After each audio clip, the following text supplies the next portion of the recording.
guys, got a Moto Guzzi Griso 1200 customer brought in for some repair work.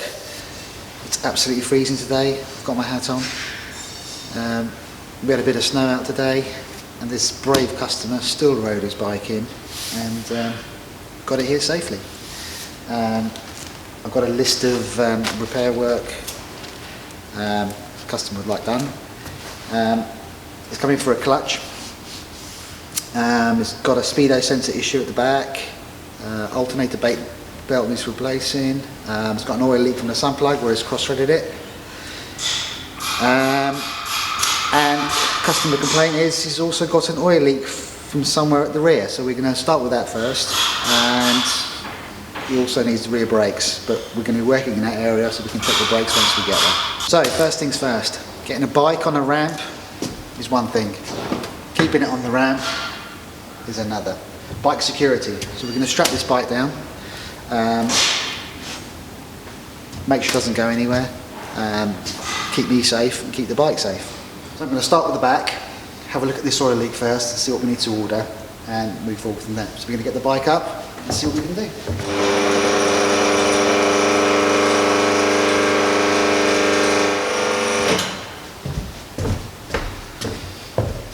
Right, the bike's up.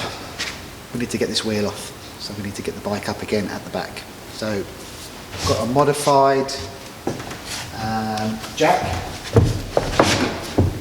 just a regular car jack, modified it, put a bigger plate on it and a bigger head on it so that it's more stable. Cheap, but it works well.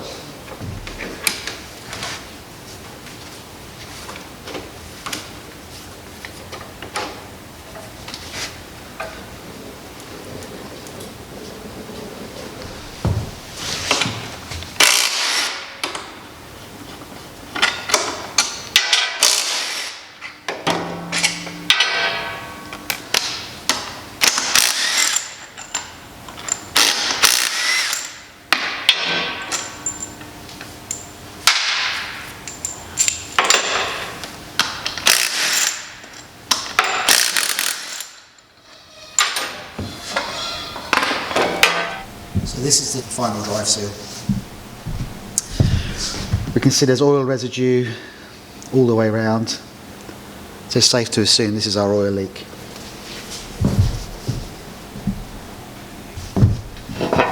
Right, whilst we've got the caliper off, we can have a look at the brake pads. You can see that they are very low. I don't know if you can just see that. This is a speedo sensor. We're going to run some tests on that to see if it's working. We'll run a diagnostic tool on the bike. We'll put the wheel back on, spin it, see if we're getting any information out of that. So before we start stripping the tank down and getting the engine out, let's plug into it, see if we can see what's causing this speedo problem. It's complaining about the speed sensor. So first things first, let's start by checking the wiring. So follow the wiring back, and this is the plug. So I'm going to try and split the plug.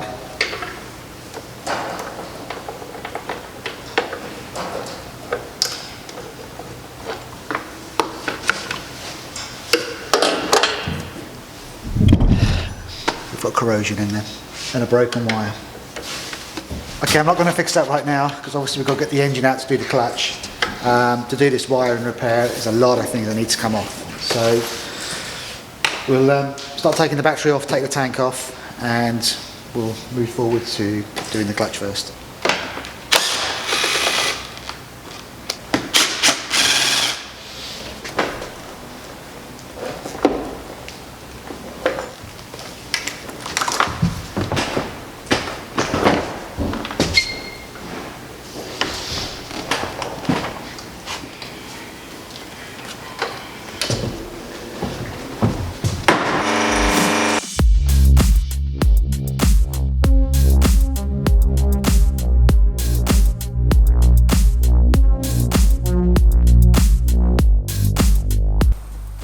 Fully drained now. It's been draining for a little while, for a couple of days actually. Been on other jobs. Removed the oil return and feed line, which Just going to block that up so we don't get any more oil out. Make a mess while we get the engine out. We started loosening off the front timing cover. The alternator's buried up here. We had trouble getting the tensioner bolt out. Yeah, it was seized and we rounded it trying to remove it. I spoke to the owner about it and he said it's never been touched, so it must have been from the factory. So the bolt's either seized or it's been over tightened. Just show you the alternator from a different angle so you can see it's buried in the engine here. So the only things left to take off now are the intakes. I'm not going to undo it from here, I'm going to try and undo it from the cylinder heads because I've got linked fuel lines and other bits and pieces, so it'd be a lot easier just to remove them from here. On this side all we've got left to do is bell housing bolts. Show you from the other side. Again, see where the pulley came out. We still have a few more cables to undo. Again, remove the intakes from the cylinder heads here. More bell housing bolts, and then hopefully get a jack under there. Two-man job, get it out and see what we see.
So the engine's out. Show what we were battling with. This pin, which comes out, is part of the clutch mechanism. So when you pull the clutch lever, this pushes the clutch, releases it so you can change gear. There's a clutch release bearing buried right at the back there. Just about see it. The bolts were seized, we were struggling to get them out. It's very tight in there. Finally got the slave cylinder out. Managed to get a magnet in there, push that back and got it out. So let's go over and see the engine. So here's the engine. This is the clutch and pressure plate. The pin was getting jammed in here, so we just couldn't get the space to get the heads past the frame. We also had to get the studs out, which were sticking out quite far, and there was 4 of those. They were very tight. Again, without taking those out, there was no way we were going to get this out. But this is where the timing cover came off. It was bolted to the sides here. This bolt was seized. This is one of our other battles we had. The head broke off as we were trying to loosen it, and we couldn't get the oil cooler off to gain access to the last bolt here to get the engine off. So whilst we've got it off, we can have a look, see what else needs to be done or what we need to order. Don't know if you can see that, but this stud is in bad shape. Looks like someone's had a saw on it and all sorts trying to get the previous nut off. So we'll have to get that resolved. This one doesn't look so bad. This one looks terrible. This one's not so bad. So we're going to need 2 studs.